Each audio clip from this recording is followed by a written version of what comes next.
Hello everyone, welcome back to Guide to Everything. In today's video, I'll show you on how you can integrate Wrike with an Outlook calendar.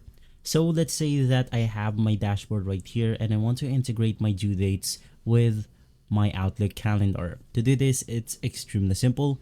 Just click on your profile icon, click on Apps and Integration, and from here you then want to look for Outlook. So we have a bunch of templates that we can use, and one of those templates is going to be Outlook. Head over to the search icon, search for Outlook, and from here we have different integrations like Outlook Calendar Automation, Outlook via Wrike Integrate, and more.